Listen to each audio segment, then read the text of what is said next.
Bueno, ¿estás No, listo, Pollo? cuando ustedes digan. Eli, ¿le pegás una orada?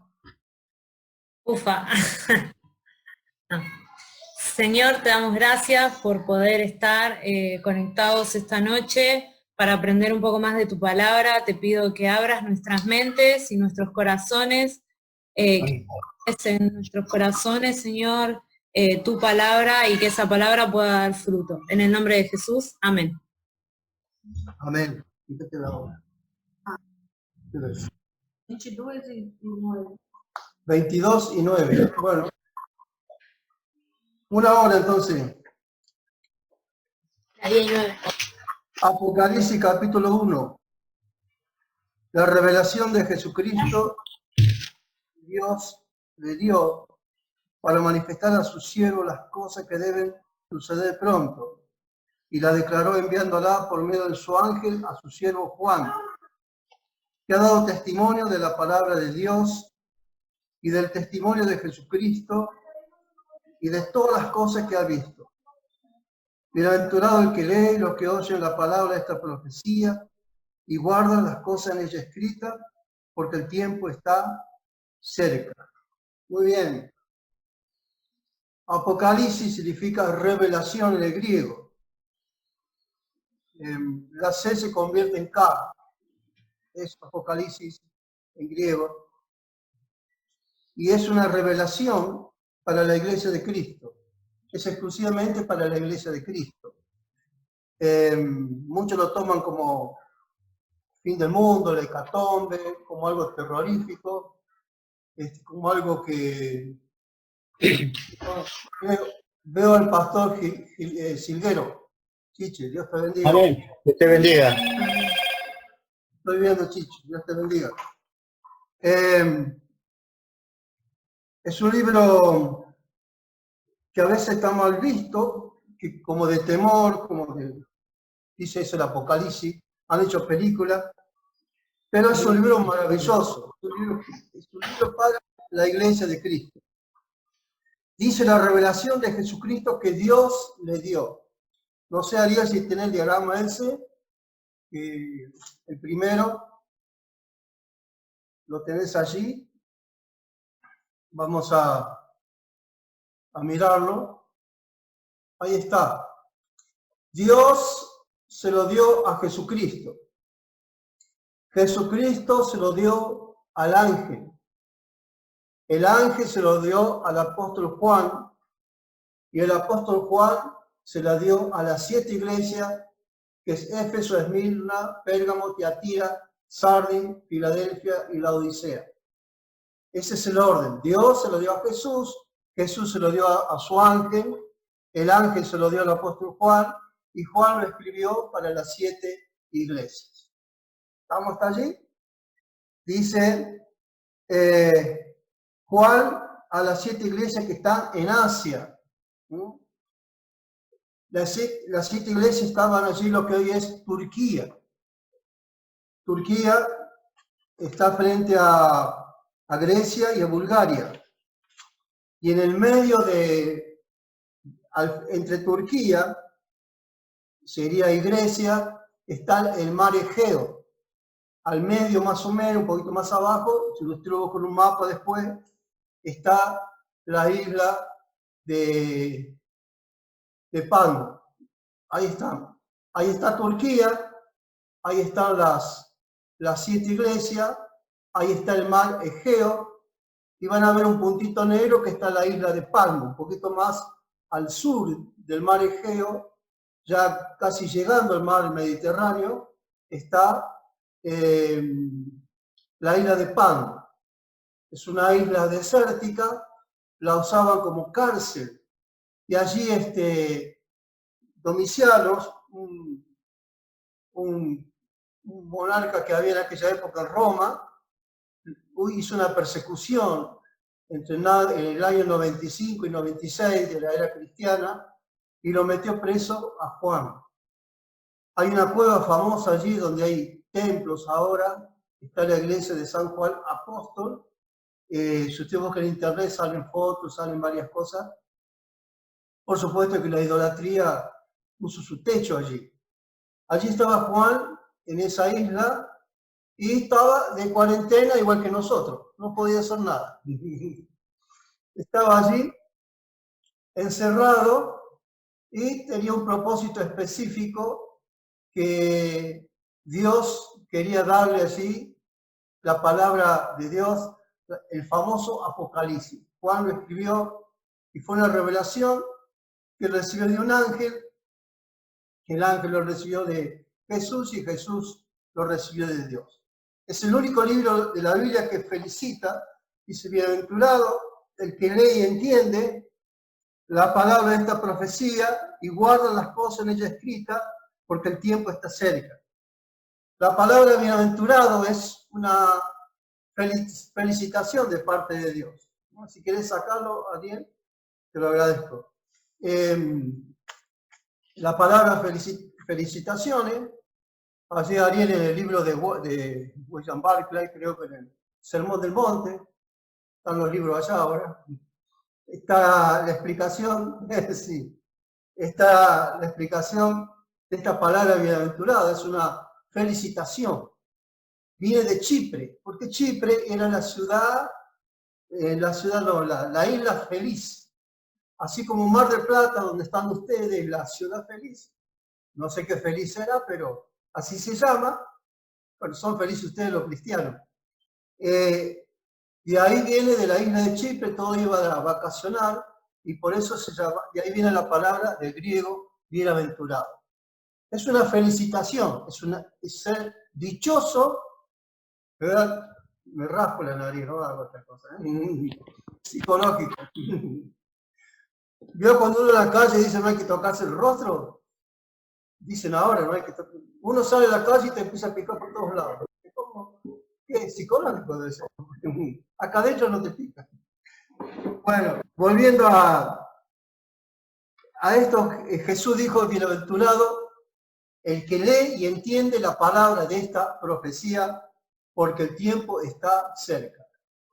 De libros se han escrito y se han dibujado muchas cosas. Los pintores ya a través de la historia han hecho monstruos, pero es un libro para la Iglesia de Cristo, ¿no? Es un patrimonio para la Iglesia de Cristo. Y como ya dijimos, para saber el Apocalipsis hay que primero saber la Escritura, especialmente el Antiguo Testamento, especialmente Ezequiel, Jeremías, Isaías y sobre todo Daniel. Daniel explica las profecías, Apocalipsis explica las profecías de Daniel. Muy bien, dice allí en el versículo 4, Juan es el autor, a veces se discute, pero está clarito que ese Juan, el apóstol, es el apóstol que más vivió en el año 30 más o menos, conoció a Jesucristo, fin del 29-30, cuando Jesús comienza su ministerio.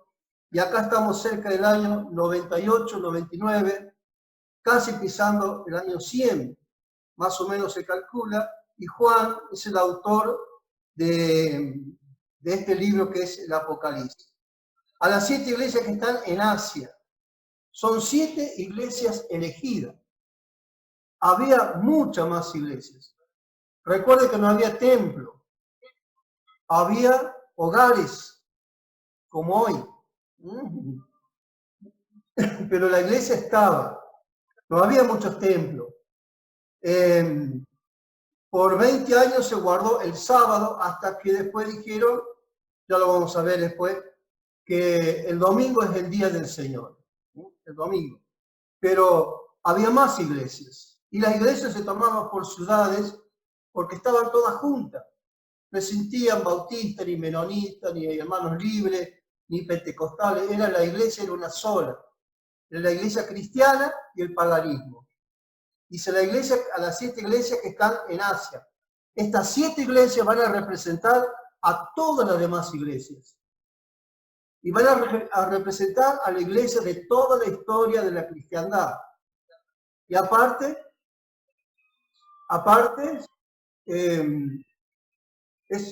son iglesias proféticas que la vamos a ver en el capítulo 2 y 3. Recuerden que la última línea profética de las 3 vías es la iglesia. Son las iglesias. o la iglesia de Cristo. Pero estas 7 iglesias elegidas existieron en realidad, pero van a representar a la iglesia de toda la humanidad. No existe ninguna de esas ciudades, solamente Esmirna, que está cerca del mar. Allí en Turquía, las otras ciudades, hay ruinas, solamente hay ruinas. Pero no existen las ciudades mencionadas aquí en este caso. Eso lo vamos a ver en el capítulo 2 y 3. Dice, gracia y paz a vosotros. El saludo de la Trinidad a la iglesia. Lo primero que viene es la gracia. La gracia por la justificación, el perdón de nuestros pecados a través de la obra de Jesucristo. Después que viene la gracia, que somos perdonados, viene la paz. Siempre primero gracia y paz. La paz viene después del perdón de los pecados. Y encontramos aquí el saludo de la Trinidad a la iglesia de Cristo. Dice, gracia y paz a vosotros del que es, y que era, y que ha de venir. Ese es el significado de Jehová. Jehová significa eso, el que es, el que era y el que ha de venir. Allí se presentó Dios a Moisés como el yo soy, el que soy, el gran soy, ¿no? El Dios que sí. Yo soy el que existo. Éxodo 3:14, si no me equivoco, dice que Dios, yo soy el que soy.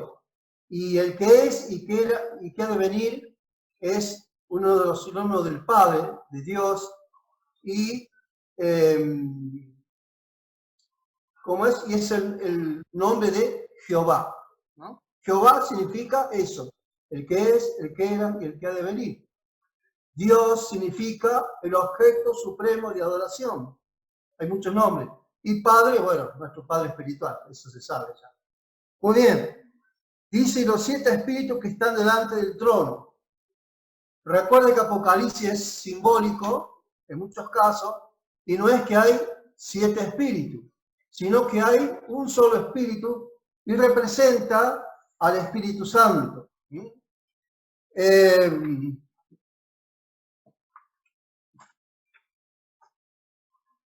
Por ejemplo, en Isaías, del 11, de 2 al 5, si quieren anotar, ahí están los nombres o los patrimonios del Espíritu Santo.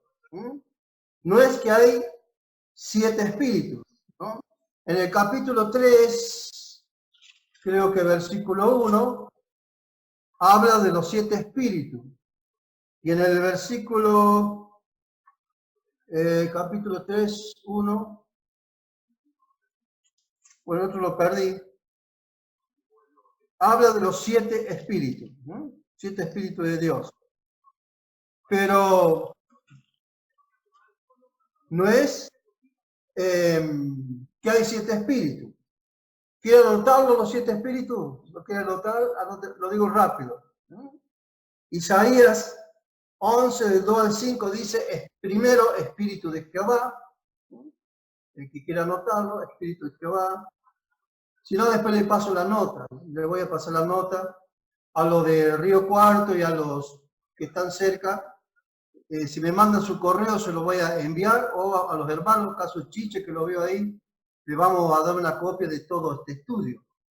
Espíritu de Jehová primero, espíritu de sabiduría, espíritu de entendimiento, espíritu de consejo, espíritu de poder, espíritu de conocimiento y espíritu de temor de Jehová. Eso significa los 7 espíritus, ¿no? Eso es símbolo del Espíritu Santo. Dice, del que es, el que era y el que debe venir, y el saludo de Jesús, dice, y de Jesucristo, el testigo fiel, el primogénito de los muertos, y el soberano de los reyes de la tierra, al que nos amó y nos lavó de nuestros pecados con su sangre. Si alguno habla, me avisa. Acá tenemos a Jesús, dice que fue el testigo fiel, porque él testificó del Padre fielmente. El primogénito de los muertos, es el primero que resucitó de los muertos con un cuerpo de gloria. Acuérdense que hay otro que resucitaron, pero Jesucristo es el primero que resucitó con un cuerpo de gloria, por eso es el primogénito de los muertos, el soberano de los reyes de la tierra, al que nos amó y nos lavó de nuestros pecados y nos hizo reyes y sacerdotes para Dios su Padre. Y Jesús, bueno, sabemos que nos perdonó, nos lavó y nos hizo reyes y sacerdotes. La traducción original es reino de sacerdotes. Por ahí dice muchos pasajes, Éxodo 20:19 creo que dice, vosotros son un gran tesoro y somos un reino de sacerdotes. Allí en Pedro dice que somos nación escogida y todo ese versículo que todos conocemos. Algunos discuten si somos reyes o reino de sacerdotes. Yo creo que somos reino de sacerdotes, ¿no? Y posiblemente habrá algunos reyes, no lo sé. Prefiero decir que somos un reino de sacerdotes. Discúlpeme la tos. Bueno, dice: a él sea la gloria, el imperio por los siglos de los siglos. Amén. He aquí que viene con las nubes y todo ojo le verá, y los que les traspasaron, y todos los linajes de la tierra harán lamentación por él. Sí, amén. Habla de su venida. Se van a lamentar cuando aparezca Jesucristo, especialmente Israel. Ellos fueron los que los traspasaron, aunque fueron los romanos, pero ellos dieron el ok para que mataran a Jesucristo. Pero no solamente ellos, sino dice, y todos los linajes de la tierra harán lamentación por él. Sí, amén.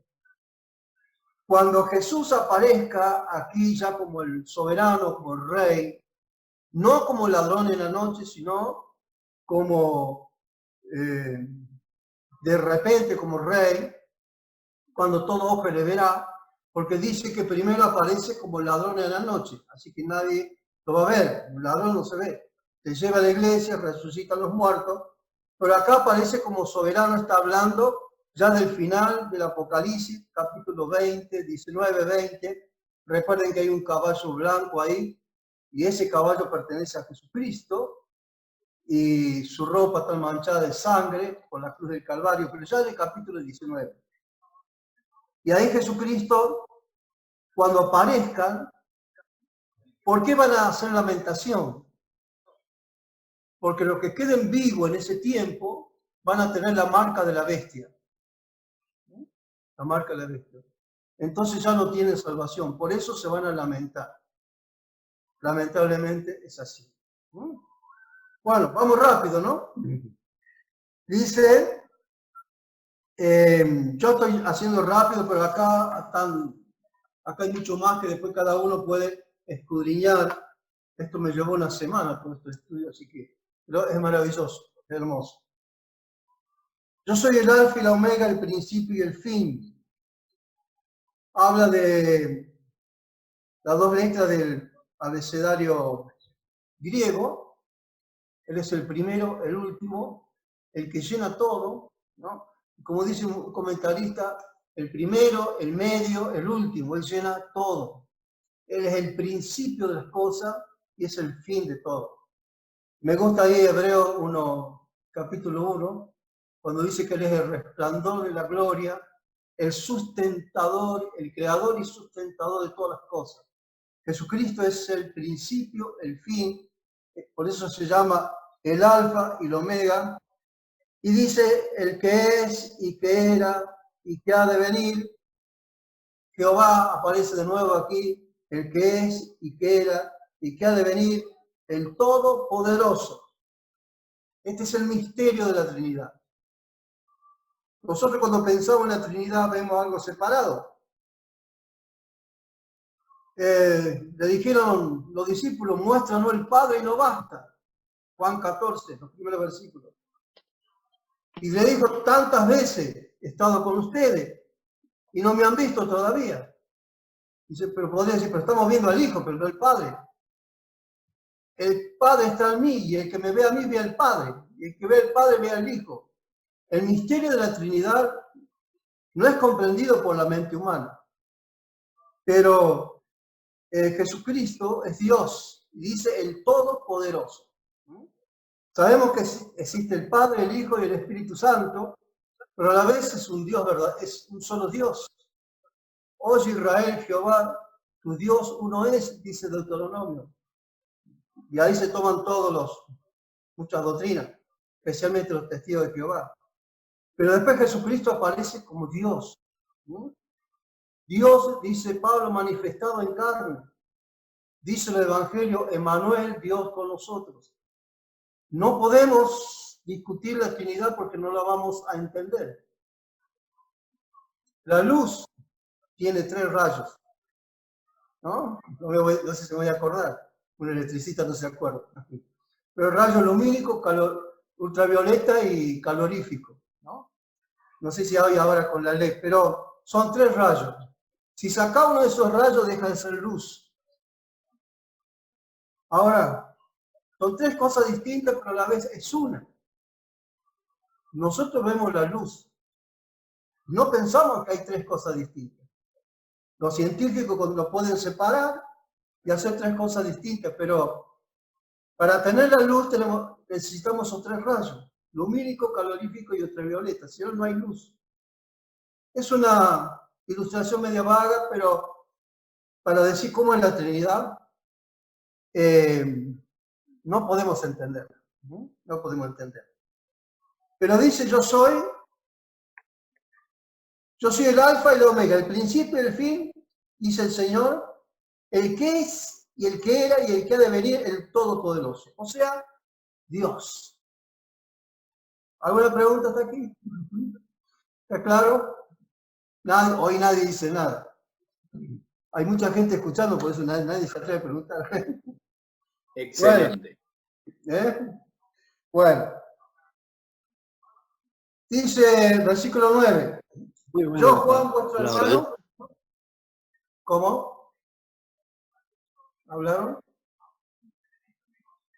Yo, Juan, vuestro hermano, copartícipe de vuestro en la tribulación, en el reino y en la paciencia de Jesucristo, estaba en la isla llamada Patmos por la causa de la palabra de Dios y del testimonio de Jesucristo. Ya hablamos de esto, Juan estaba preso. La mayoría cree que en el año 99 después de Cristo. Domiciano lo puso preso, un emperador de la época, y por causa de, por ser atribulado por predicar a Cristo y por llevar a causa de la palabra de Dios y dar testimonio de Jesucristo. Yo estaba en el Espíritu. Muchos hay Cristo de esto, ¿no? Y algunos han fantasiado. Perdón que la mencione, pero hay una profeta por allí, Ana Méndez, dice barbaridades del Apocalipsis. Tengan cuidado con ella. Está en internet. Ha venido a Córdoba y acá de Río Cuarto han ido colectivos ahí a verlo. Tengan mucho cuidado. Ella dice que estuvo en esa isla, ella encontró el agujero y subió al cielo y dijo, si quieren saber el Apocalipsis, pregúntenme a mí, a nadie más. Es una barbaridad. Cuando dice Juan, yo estaba en el Espíritu, perdón que mencione a esta persona, pero realmente es un peligro. Yo estaba en el Espíritu, estaba orando. ¿No? Juan Bullan. Es importante, Agustín, que menciones a esa persona, o sea, por lo menos para saber, ¿viste? Es muy importante. Sí, sí. Dice muchísimas cosas y en algunos lugares la han declarado como espiritista, pero en otro lado evangélico le han dado premio. Es muy influyente, pero si usted pone atención a lo que dice, hay que tener mucho cuidado. Hay que hacer como los de Berea. Los de Berea dice que fue Pablo a predicar y era el más noble porque dice que se fijaba en la Escritura día y noche observando si lo que Pablo decía era cierto. Mire, ve. Y dice, aparece el apóstol Pablo aquí, llena los estadios.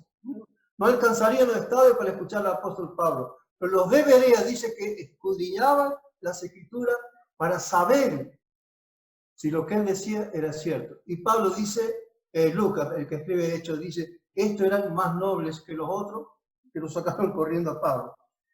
Hay que observar todos. En estos días hay muchos lobos entre las ovejas. Muchos lobos. Es feo mencionar a alguien, pero a veces hay que hacerlo. Muy bien. Después, ¿me ven ahí? Sí, acá está. Bueno, muy bien. Yo estaba en el Espíritu en el día del Señor.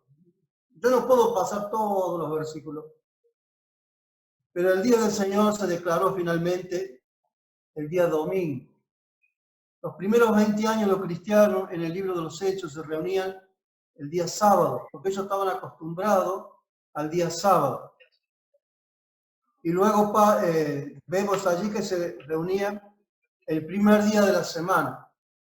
El primer día de la semana es domingo. Y Pablo por allí en Corintios dice que cuando se junten el primer día de la semana, por unas ofrendas, menciona el primer día de la semana. Y el primer día de la semana es domingo. ¿Por qué? Los hebreos festejan el sábado porque así se lo ordenó Dios en el Antiguo Testamento. De allí vienen los sabatistas. Pero Cristo es nuestra Pascua y Él resucitó el día domingo. Y Él dijo, uno mayor que el sábado está aquí. ¿Se acuerda cuando los discípulos juntaban para comer?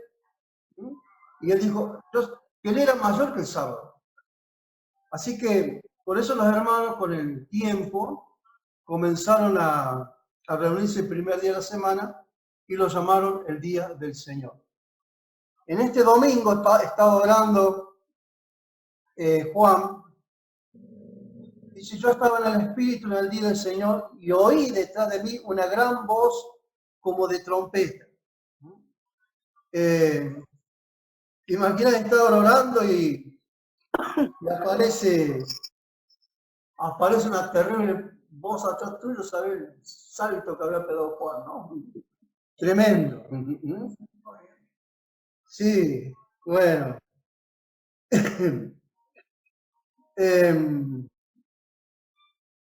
Esta voz era tremenda. Ya le vamos a mirar sobre la voz.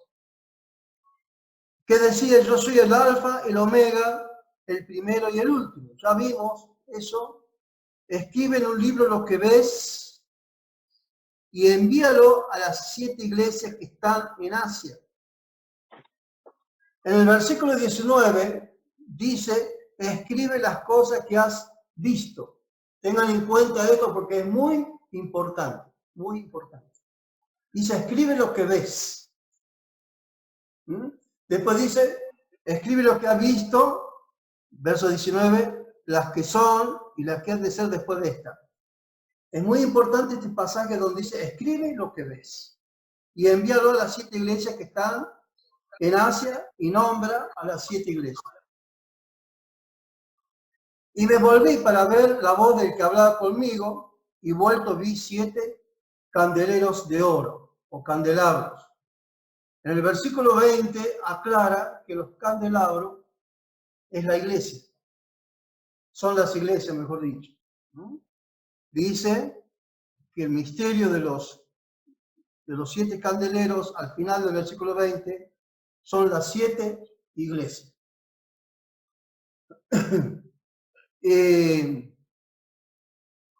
Dice la palabra, y me volví para ver la voz del que hablaba conmigo, y vuelto vi 7 candeleros de oro. Entonces los 7 candeleros que son las iglesias. Nosotros. ¿Estamos? Nosotros. Es importante esto, porque dice, y me volví para ver la voz de que hablaba conmigo, y vuelto vi 7 candeleros de oro, repetí, y en medio de los 7 candeleros, uno semejante al Hijo del Hombre. Esto es importantísimo. En medio de la iglesia, Jesucristo. ¿Amén? Es nuestra esperanza, es nuestro ánimo. Así que en medio, acá donde hay 2 o 3, Jesús está acá, Jesús está allá, está el Mar del Plata, allí con Ariel, con los chicos, está con Chiche, y con todos aquellos que están escuchando. En medio de la iglesia está Jesucristo. ¿Amén? Eso es importante. Él está en medio. A veces parece que no pasa nada. A veces parece que se fue Dios, pero Él está en medio. Nunca debemos olvidar eso, que el Señor se mueve en medio de los 7 candeleros de oro. Muy bien. Dice que este Hijo de Hombre es el Señor Jesucristo. Dice que tenía una ropa que le llegaba hasta los pies. Está hablando de un rey, está hablando de un sacerdote. Aquellos que tenían la ropa hasta los pies eran los reyes. En las notas están los versículos. Estaban los reyes y los sacerdotes. En el Calvario a Cristo le quitaron la ropa. Si hubieran sabido quién era Él, ¿no? Y se peleaban por la ropa y la sortearon, ¿no? Los soldados sortearon la ropa de Jesús. Eran de Jesús, tenían que ver con Jesús, pero no era Jesús. ¿No? ¿Puedo decir algo? Hoy pasa lo mismo. Se disputan tantas cosas que tienen que ver con Jesús, pero no está Jesús. Ahí tiene un sermón para predicar. Muchas cosas que tienen que ver con Jesús, pero Jesús no está. Los soldados se peleaban por la ropa allí, al pie de la cruz, y hasta se la sortearon, dice. Hay que ver bien esos pasajes, no me acuerdo bien. Y tenía que ver con Jesús, pero Jesús estaba colgado en la cruz. Que Dios nos ayude a nosotros, ¿no? Acá te esperamos para que nos prediques de eso también. Me robaste, Juanpi, me robaste las palabras. Abriste un debate ahí, ¿eh? Abriste un debate. Nos quedamos después. Sí, después vamos a cantar Yo me rindo a Él, ¿viste? Yo me rindo a Él. Para el after. Bueno,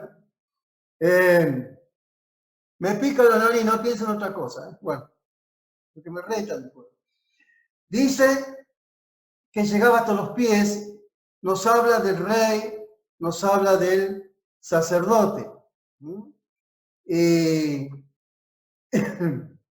Acá tengo los versículos de Juan 19, 23, 24, lo que quieran anotar, ahí está el tema de la ropa y los soldados. No quiero leer todo porque quiero hacerlo más rápido. Ceñido por el pecho con un cinto de oro. El cinto tiene mucho que ver para los que trabajan. Siempre los hombres y mujeres hemos usado cinto. ¿Pero dónde lo usamos? En la cintura. Si no se caen las polleras y los pantalones, ¿no? Se caen los jeans, los que trabajamos. Pero el símbolo, el cinto en el pecho es símbolo de dignidad. Los sacerdotes tenían el cinto acá arriba donde estaba el Urim, ¿se acuerdan? Los sacerdotes. Pero también el cinto en aquel tiempo era símbolo del juez. Y en Apocalipsis hay una enumeración de juicio que comienza por la iglesia. Acuérdense que el juicio comienza por la casa de Dios. Y Jesucristo es el juez supremo. La iglesia será juzgada. No tiene nada que ver aquí la salvación, sino son galardones, como dijimos la última vez. Lo leo rápido, después ustedes lo van a tener en la nota. Pero Apocalipsis es símbolo de juicio. El juicio comienza en la iglesia. Capítulo 2 y 3 son los juicios a la iglesia. El Señor dice varias cosas. El que tiene oído para oír, que oiga, si no vendré, y a varias iglesias le dice algunas cosas. Capítulo 2 y 3 es el juicio a la iglesia. Del capítulo 4 al 16, después lo van a tener la nota, es el juicio a los rebeldes que adoraron a la bestia. El juicio del capítulo 17 y 18 es el juicio del sistema idolátrico. En el capítulo 19, del 19 al 21, es el juicio de la bestia, falsos profetas, reyes y ejércitos de la tierra, en una guerra que se llama Armagedón. El juicio de las actuaciones que se le permitió al diablo sobre la tierra, que se le permitió, acuérdense que el diablo para hacer algo tiene que pedir permiso también. Ese juicio va a ser en Apocalipsis 20, del 1 al 3. El juicio a las naciones salvadas en el milenio, capítulo 20, del 4 al 6. Ya vamos a llegar al milenio, falta mucho. El juicio a los que se rebelan en la tierra al ser suelto Satanás es en el capítulo 20, del 7 al 9. El juicio a Satanás, donde se envía al lago del fuego, Apocalipsis 20, 10.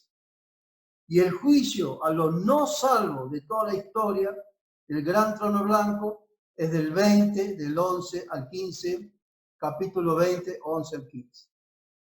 O sea que el cinto es el cinto del sacerdote, pero es el cinto del juez. Jesucristo es el rey, es el sacerdote, pero es el juez también. No sé si, ¿quién pintó a Jesús en la Capilla Sixtina? ¿Fue Miguel Ángel, no? ¿Puede ser? ¿Sí? Miguel Ángel. Se ve que él no leyó estos pasajes porque pintó a un Cristo medio débil, medio delicado, pero Jesús no es eso. Es el Rey de Reyes, el sacerdote y es el juez de toda la tierra. Su cabeza y sus cabellos eran blancos como blanca lana, como nieve. Dice que a mí se me borró todo aquí. Es la cabeza del anciano de día, por allí en Daniel 7, 10 y 10, 5, creo, 7, 10 y 10, 5, habla del anciano de día. Y habla de aquel que lo sabe todo, de aquel que podía saber todas las cosas. Es la imagen de Proverbio 8. Proverbio 8 habla de la sabiduría que existía antes de la existencia de todo. La sabiduría existía antes de la creación, antes que fueran formados los montes y los mares, y esa sabiduría es la persona de Jesucristo. Es aquel que desde el principio sabía todas las cosas. Lo que dijo Jesús, solamente 3 evangelios, 4, y si vemos repite mucha historia, los evangelios sinópticos repiten los pasajes, menos Juan. ¿Cuántos libros se han escrito sobre lo que Jesús dijo? Miles de libros, ¿no? Solamente el Sermón del Monte, que son 3 capítulos, tenés para predicar 1 año en la iglesia. Es una cosa tremenda. Al tener el cabello blanco, no significa que es viejo, pero es el anciano de día. O sea, por un lado es el eterno, por otro lado el que tiene la vida y siempre es joven. ¿Entienden esto? Podemos decir, sí, el más viejo de todos, pero a la vez el joven, porque es el autor de la vida, se rejuvenece siempre está joven. ¿Estamos ahí? ¿Entienden algo? La blancura, como dice acá, como la nieve, como la lana. ¿Se acuerdan de ese famoso versículo de Isaías 1:18? ¿No? Venid, pongámonos a cuenta, vuestros pecados serán blancos como la nieve, ¿se acuerdan? O sea que también el blanco es símbolo de la pureza extrema. Jesucristo es santo, santo, santo. ¿Por qué 3 veces santo? Por la Trinidad. Es una cosa que tampoco vamos a entender. Pero es 3 veces santo. ¿No? Muy bien. Ahora, no es que es viejo, sino que es eternamente joven. Pero a la vez tiene la perfecta sabiduría y tiene la eternidad total. Y es el anciano mencionado en Daniel. Por eso sus cabellos son blancos. Sus ojos, dice, como llama de fuego. Crónica 16:9 dicen, los ojos de Jehová contemplan toda la tierra. Además, es el que todo lo ve. Oye, me gusta este versículo, lo voy a leer rápido. Proverbios 15. A ver si lo tengo por acá. Dice, los ojos de Jehová están en todo lugar, mirando a los malos y a los buenos. Proverbios 15:3. No entra en nuestra cabeza que los ojos de Dios estén en todo lugar. Pero está el Espíritu Santo rodeando la tierra. Por eso Él dijo, es necesario que yo me vaya. Pero el Padre le va a enviar el Consolador. Jesús al estar en un cuerpo estaba limitado a un tiempo, como se dice ahora, tiempo y espacio. Pero al irse Jesús vino el Espíritu Santo y llena, su gloria llena la tierra. Y Dios puede estar mirándonos ahora acá en Río Cuarto, a la mami que no sé dónde está, en Buenos Aires, hay un hermano que está en La Plata, hay una familia en San Basilio, Naín está en Córdoba, y todos ustedes que están en Mar del Plata, él mira todo. Y también está en Tokio, y está en África, y está en Brasil. Está mirando Brasil. Contempla toda la tierra. Por eso sus ojos son, como dice aquí, como llama de fuego, ¿no? Porque lo mira todo. Gracias al Señor. Dice Hebreo, capítulo 4, 13 creo que es, dice que estamos expuestos delante de Dios, como desnudos. Él mira todo. Los ojos de llama de fuego llena todo y mira todo. Lo bueno y lo malo. Muy bien. Gloria a Jesús. Y dice que y sus pies semejante al bronce bruñido, refulgente como en un horno. ¿Qué hora tenés? ¿A qué hora empezamos? Vamos a llegar. Vamos a terminar el capítulo.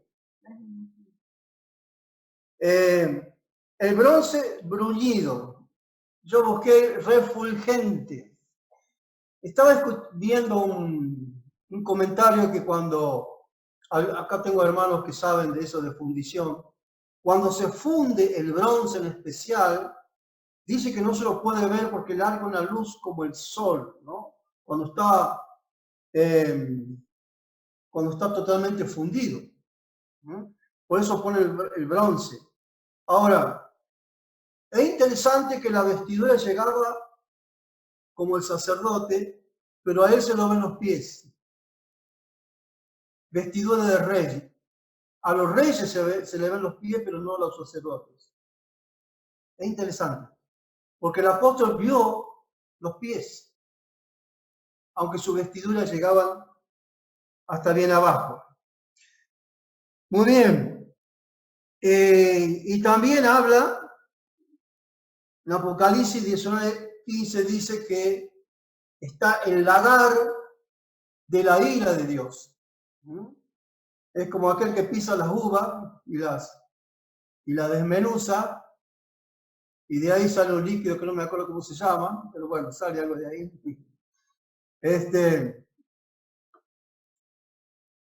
¿Salió? Ahí está. Y el Señor dice que Jesús aplastará en breve a Satanás bajo sus pies, dice Romano. Ya lo aplastó en la cruz. Pero al ser estas piezas así, habla de la ira de Dios y de la venganza de Dios. Muy bien.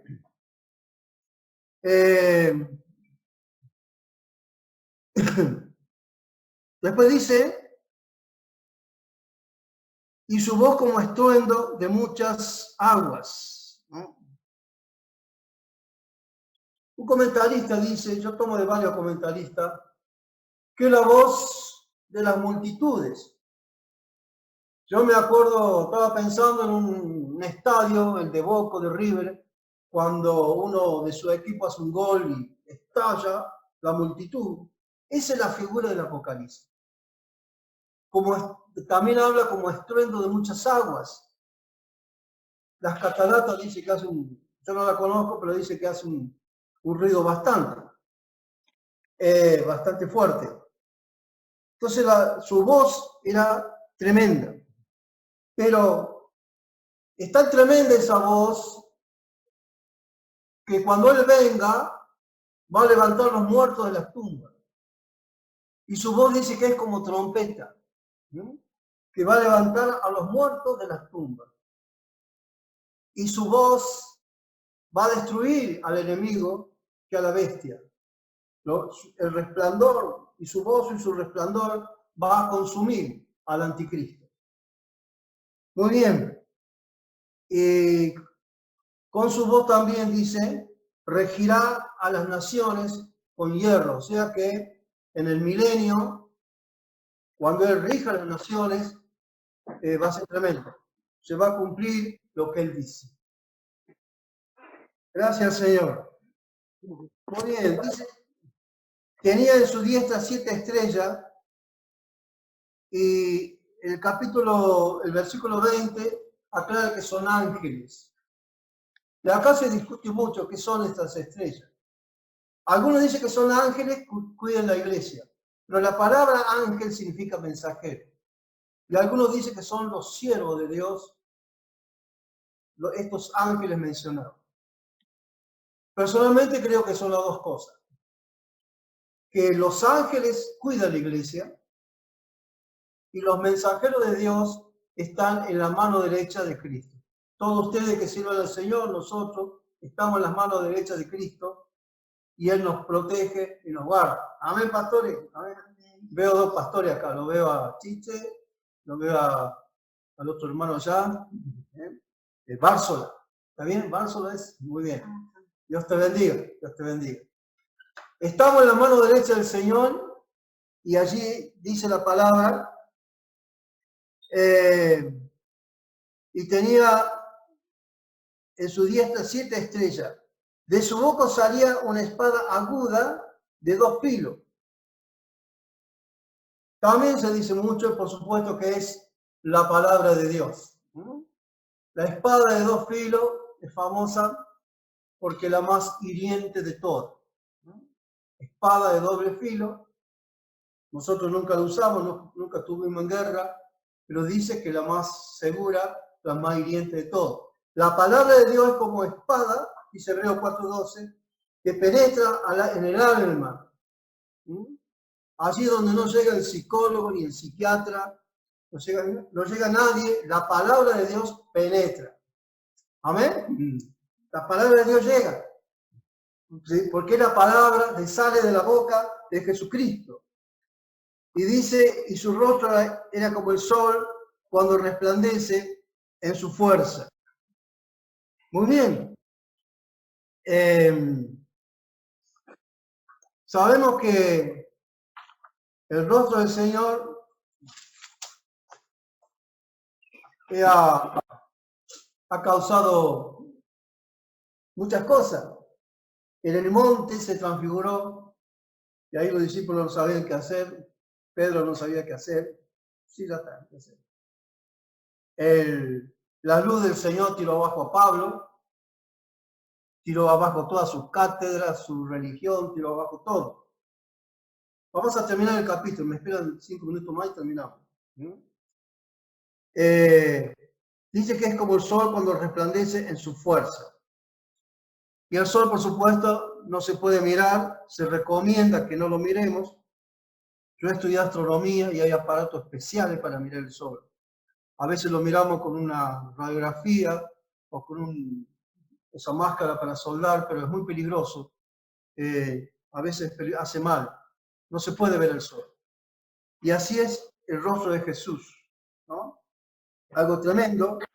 La Biblia dice que Dios, Jesucristo, habita en la luz inaccesible. Así que imagínense lo que es eso. Cuando le vi, caí como muerto a sus pies. Esto es tremendo. Juan lo vio 3 años seguido. Y él escribe así en 1 Juan, tocante al verbo de la vida. Nosotros le vimos, nosotros le palpamos, pero era Dios hecho carne. Pero ahora este es el Hijo de Dios, el Hijo del Hombre, glorificado. Cuando le vi, dice, caí como muerto. La palabra desmayado en nuestro idioma no existía. Pero es lo que pasa hoy cuando el Espíritu Santo nos toca y caemos. Cuando fueron al Getsemaní, buscamos a tal fulano. Él se paró y dijo, yo soy. Y dice que todos cayeron a la tierra.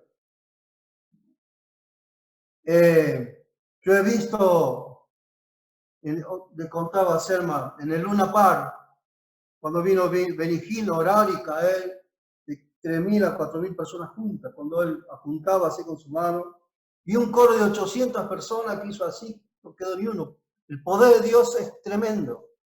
Y en nuestra iglesia, a veces cuando oramos, hoy las personas caen también. Gracias. Es agua.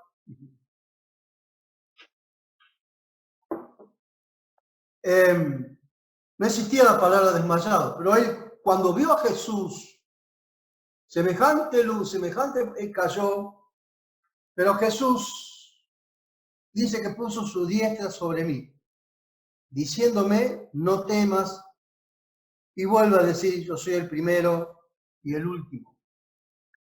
Qué bueno, ¿no? Que un personaje tan tremendo nos toque, ¿no? Puso su derecha sobre mí y me tocó. Y acá estoy uno de los últimos, no temas. Jesús siempre dijo no temas y la Biblia dice no temas. Dice que hay 365 no temas, uno para cada día. Voy a hacer rápido estos pasajes. El que vivo. Realmente el Señor dice que yo vivo. Jesús dijo, habló del Dios de Abraham, de Isaac, de Jacob. Y dijo, Dios no es Dios de muertos, sino de vivos.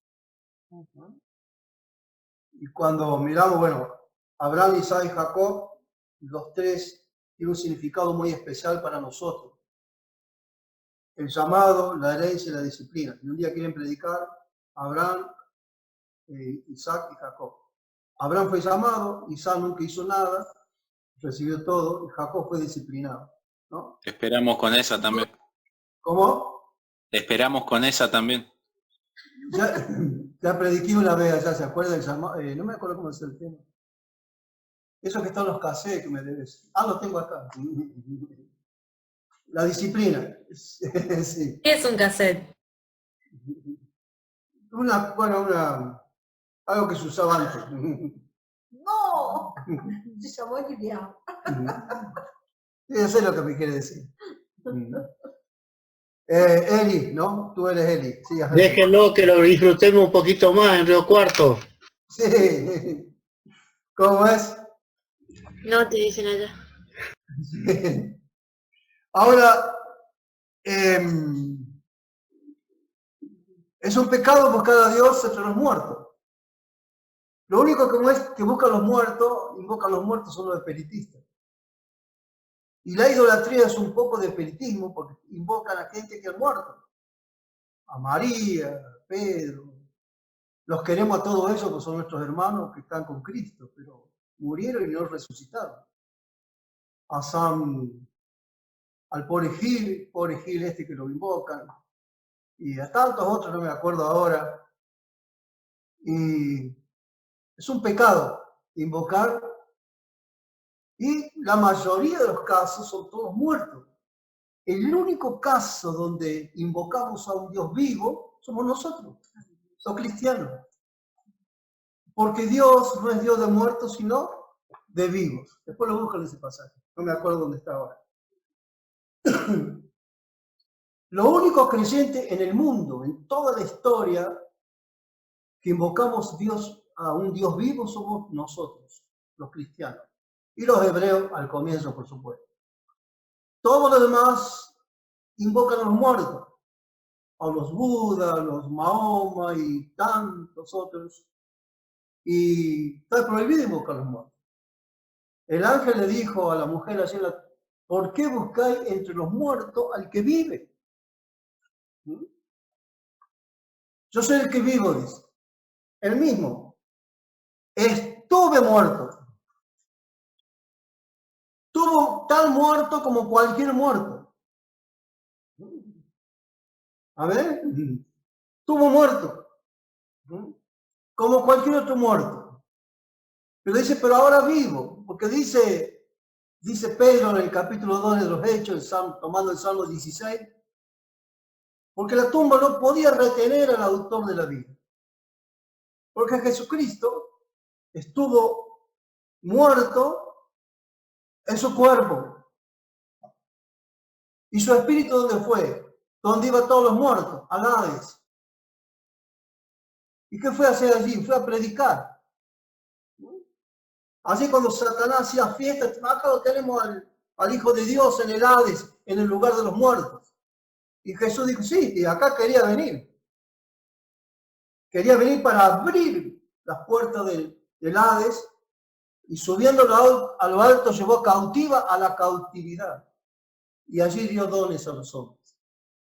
Porque Jesús rompió la llave de la muerte. Dice, el que vivo estuve muerto, mas he aquí que vivo por los siglos de los siglos. Y él mismo dice, amén. Amén significa así es o así sea.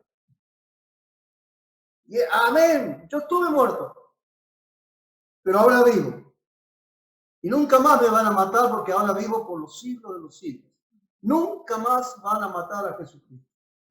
Amén, gloria a Dios. Y tengo las llaves de la muerte y del Hades. Cuando fue allí al Hades, le quitó la llave, dice Hebreos 2, 12 o 14, no recuerdo, al que tenía al imperio de la muerte, esto es, al diablo. Y ahora tengo la llave yo, dice. Yo tengo la llave. Yo tengo la causa para los que mueren y también tengo la llave del depósito de los muertos. que es el problema que tiene Estados Unidos ahora. Al final no sabe si con sus muertos. Pero es una broma, ¿no? Es una broma. Es lamentable lo que está pasando. Pero Brasil también. Brasil también dice. También. Brasil, el cementerio de Manaus está trabajando de noche. Ahí no está escuchando de Brasil No, acho que eu vi no Lucía, bueno, pero van a escuchar la grabación. conexão não tá boa. Han puesto luces y están trabajando de noche y están enterrando cuerpos de noche, ¿no? Como ella de Brasil, yo veo cosas de Brasil. Pero Jesús dice, tengo la llave. Ahora, ¿es importante tener la llave o no? ¿Sí o no? Sí. ¿Sí? ¿Perdió alguna vez la llave? Ahora, Jesús le dio la llave a Pedro para que abriera el Evangelio en Pentecostés y después en la casa de Cornelio a los gentiles. Esa llave, dice Efesios, se lo dio a la iglesia, Efesios capítulo 1. Y nosotros tenemos la llave del reino. Usted tiene la llave del reino. Usted puede predicar y enviar gente al reino de Dios. Y cuando el abuelo, la abuela, el vecino, el viejito o un accidentado, no tenés que esperar al pastor, tenés que ir vos o usted, como me permita, y acercarse a su oído y quiere que oremos, sí, le voy a decir que sí. Y ahí le hace aceptar a Jesucristo.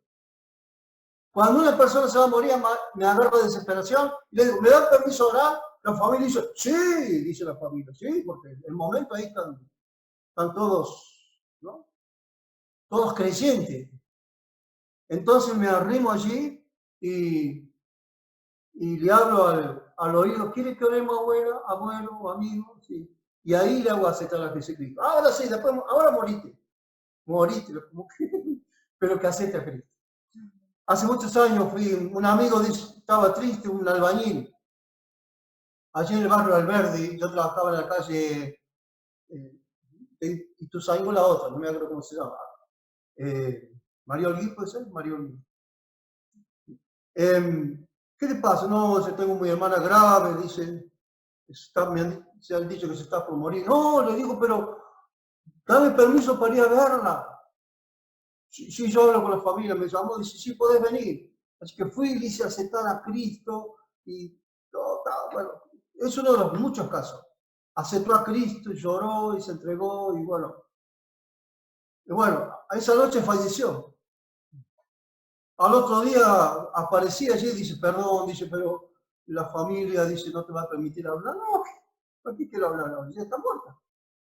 No, porque va a venir cura. Que hagan lo que quieran, le digo. Que hagan lo que quieran, que le pongan flores, velas. Ella murió en Cristo. Amén. Ella murió en Cristo. Eso es lo importante. Cuando alguien va a morir, tenemos que ir corriendo, porque tenemos la llave del reino. Amén. Nosotros. Pero tenemos otra llave. No se asusten, A ver si encuentro. Estoy medio mareado acá ahora con todo. Hay una llave que Jesús protestó. Vamos a mirar, no se asuste por el versículo. Te va a tocar. Lucas 11:52, búsquelo.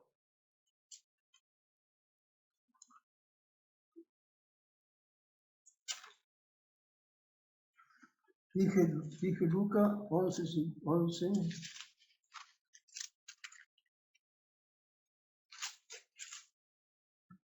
¿Lo leo? Bueno. Hay de ustedes, expertos en la ley, porque se han adueñado de la llave del conocimiento. Ustedes mismos no han entrado, y a los que querían entrar les han cerrado el paso. Muy bien. La versión dice, ay de vosotros intérpretes de la ley, porque habéis quitado la llave de la ciencia. Allí dice del conocimiento. Vosotros mismos no entraste, y a los que entraban se lo impediste. La llave del conocimiento, la llave de la ciencia. Hermanos, todo lo que aprendemos tenemos que darlo. Amén. Tenemos la llave de la ciencia, del conocimiento. ¿Cuál es? La doctrina de Cristo. Que Cristo murió, que Cristo perdona, que Cristo vuelve, que el pecado te lleva al infierno. Ese conocimiento, una vez hablé con un pastor de acá, no son ustedes los que están mirando ahí, otro pastor que ya no está en Río Cuarto, falleció hace muchos años. Y digo, hay que discipular. No, dice, no hay que discipular a los creyentes porque después los creyentes ya vivan, se quieren. Yo me quería morir. Yo que soy fanático del Instituto Bíblico y soy fanático de aprender esto, porque todo lo que nosotros recibimos no es nuestro. El conocimiento es una llave. ¿Amén? Es una llave, la llave del conocimiento, de la ciencia. Tenemos esa llave del reino para predicar el evangelio y la llave del conocimiento. Y no podemos guardar esa llave en el ropero. Por empezar no hay que perderla, nunca. Tampoco podemos guardarla. Dios nos ayude a nosotros. Gloria a Dios. Mateo 23:13. Ya terminamos.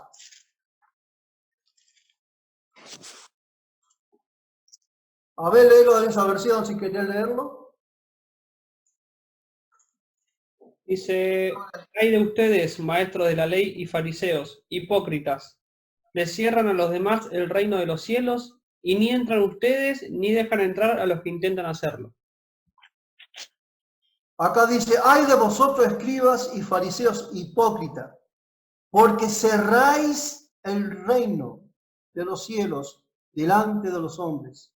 Cerráis, pues ni entráis vosotros ni dejáis entrar a los que están entrando. Imagínense cerrar el reino, ¿no? La puerta que Cristo entra por ahí, va al cielo, en vez del infierno va al cielo, y nosotros lo cerramos. Tremendo esto, tremendo. Tenemos la llave del reino y del conocimiento. Y Jesús tiene la llave de la muerte y el depósito de los muertos, que es el Hades. Así que Dios nos ayude a nosotros. Terminamos. El misterio que ha visto, ya el versículo 20 dice, el misterio de las 7 estrellas que ha visto a mi diestra son los 7 candeleros de oro, las 7 estrellas que son los ángeles de las 7 iglesias, y los 7 candelabros que ha visto son las 7 iglesias. Ya lo vimos eso, 7 iglesias, 7 candelabros que están en la derecha del Señor. El verso 19 dice, escribe las cosas que ha visto. ¿Qué vio Juan? A Cristo glorificado. Escribe las cosas que ha visto. Y las cosas que son, ¿qué es lo que ahora? La iglesia, capítulo 2 y 3. En ese tiempo estaba la iglesia, hasta el día de hoy está. Las que son ahora es la iglesia, las 7 iglesias. Y las que han de ser después de esta, del capítulo 4 en adelante, que todavía no llegó eso, que habla de la tribulación y todo lo que sigue. Amén.